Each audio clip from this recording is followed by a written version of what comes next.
Bank reconciliation. इस presentation के माध्यम से हम बेसिक में बैंक रिकन्सिलिएशन फीचर के बारे में जानेंगे।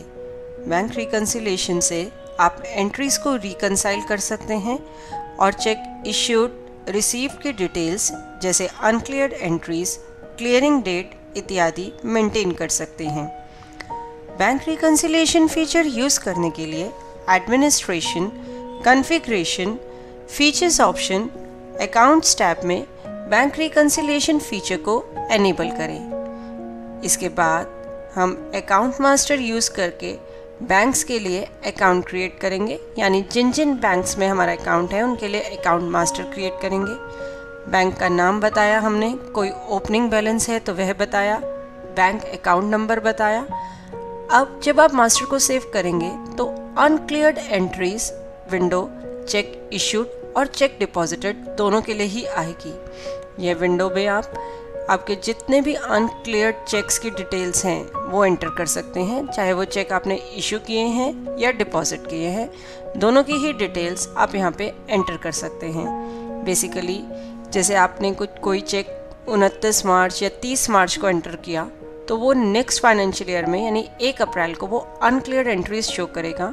तो इसलिए यहाँ पे आप ऐसी डिटेल्स जो चेक्स आपके अभी तक क्लियर नहीं हुए और लास्ट ईयर से कैरी फॉरवर्ड हुए हैं उनकी डिटेल्स आप यहाँ पे मेंटेन कर सकते हैं, चेक इशूड की और चेक डिपॉजिटेड दोनों की ही। इसके बाद हम एक और बैंक मास्टर क्रिएट करेंगे। पहले हमने SBI के लिए बैंक अकाउंट मास्टर क्रिएट किया, अब हम PNB के लिए एक बैंक अकाउंट मास्टर क्रिएट करेंगे। यहाँ पर भी अपना बैंक अकाउंट नंबर बताएंगे और अनक्लियर्ड कोई चेक इश्यूड या चेक डिपॉजिटेड की हमारी एंट्रीज हैं वो हम अनक्लियर्ड चेक इश्यूड डिपॉजिटेड विंडो में एंटर करेंगे।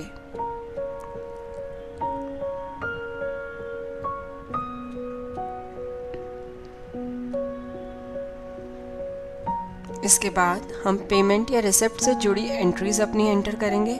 यहाँ पे सबसे पहले हमने एक पेमेंट वाउचर एंटर किया 10 अप्रैल का, पार्टी सिलेक्ट करी, पार्टी का अमाउंट बताया।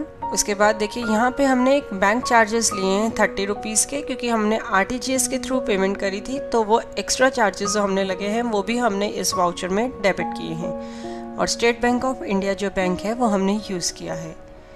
इसके बाद हम एक रिसिप्ट का वाउचर एंटर करेंगे कि हमें अलग अलग पार्टी से रिसिप्ट हुई है और कौन से बैंक में हुई है उसकी डिटेल्स हम एंटर करेंगे।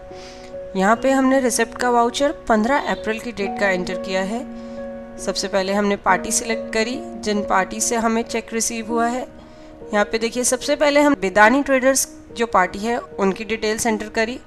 उसके बाद हमने लिया बिग व्हील्स के नाम से हमारी एक कंपनी है, उनसे भी हमें चेक आया है बिदानी ट्रेडर्स से 30,000 का और बिग व्हील से 20,000 का। चेक नंबर आप बता सकते हैं यहाँ पे पार्टी वाइज कि इस पार्टी से इस नंबर का चेक रिसीव हुआ है, इस पार्टी से इस नंबर का चेक जो है आपको रिसीव हुआ है। बैंक सिलेक्ट कीजिए और सेव बटन प्रेस कीजिए वाउचर को सेव करने के लिए। यहाँ पर हम एक और रिसिप्ट का वाउचर एंटर कर रहे हैं 20 तारीख का। इसमें एक ही पार्टी है, यह जो अमाउंट है ये हमें PNB बैंक में रिसीव हुआ है। अब हम display bank reconciliation option use करके वेरियस रिपोर्ट्स देख सकते हैं। सबसे पहले हमने शो ऑल एंट्रीज की रिपोर्ट देखी स्टेट बैंक ऑफ इंडिया के लिए, इसने हमें ये डिटेल्स शो करी। यहाँ पर आप F4 की यूज़ करके वाउचर्स की क्लियरिंग डेट बता सकते हैं, बेसिकली चेक्स की क्लियरिंग डेट बता सकते हैं। जैसे ये वाउचर 15 तारीख का था तो इसकी क्लियरिंग डेट जो है वो 15 तारीख है या उससे आगे जिस भी दिन को वो आपका चेक क्लियर हुआ है वो डेट आप एंटर कर सकते हैं। यहाँ पर एक ऑप्शन होती है क्लियर फुल वाउचर। अगर आप यस करते हैं तो पूरे वाउचर में जितने भी चेक्स आपके यूज़ हुए हैं वो क्लियर हो जाएंगे। अगर आप नो करते हैं तो पर्टिकुलर एंट्री जो है उसका जो डिटेल्स हैं वो क्लियर्ड मानी जाएंगी। जैसे यहाँ पे इस वाउचर में बिदानी ट्रेडर्स और बिग व्हील्स दो कंपनी हैं, तो बिदानी ट्रेडर्स वाला हमारा चेक क्लियर हो गया तो उसके आगे हमने क्लियरिंग यस करी। बिग व्हील्स वाला चेक अभी क्लियर नहीं हुआ तो वहाँ पे क्लियरिंग डेट में अभी नो ही रहने दिया। इसी तरीके से आप सिर्फ अनक्लियर्ड एंट्रीज की भी रिपोर्ट देख सकते हैं कि जो आपकी अनक्लियर्ड एंट्रीज पड़ी हैं वो व्यू करके आप यहीं से उनको क्लियर कर सकते हैं। इसके बाद हम रिकन्सिलिएशन स्टेटमेंट देख सकते हैं। जैसे हमने स्टेट बैंक ऑफ इंडिया के लिए रिकन्सिलिएशन स्टेटमेंट देखी, आप अकाउंट्स को रिकंसाइल करके देख सकते हैं। पीएनबी के लिए हमने ये रिपोर्ट व्यू करी, तो एक्चुअल बैलेंस और क्लियर्ड बैलेंस, ये सारी डिटेल्स आपको इस रिपोर्ट में नज़र आ जाएंगी।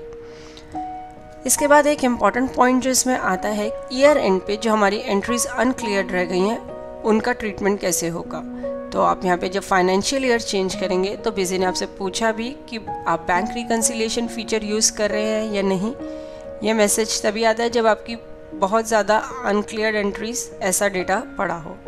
देखिए यहाँ पे सारी डिटेल्स जो है फॉरवर्ड हो गई और हमने बैंक अकाउंट जो है ओपन करके देखा तो उसमें अनक्लियर्ड एंट्रीज में जितने भी लास्ट ईयर के अनक्लियर्ड वाउचर्स थे उनकी डिटेल्स यहाँ पे शो हो गई। होप इस प्रेजेंटेशन के थ्रू आप बैंक रिकन्सिलिएशन फीचर बिजी में इजीली यूज़ कर पाएंगे।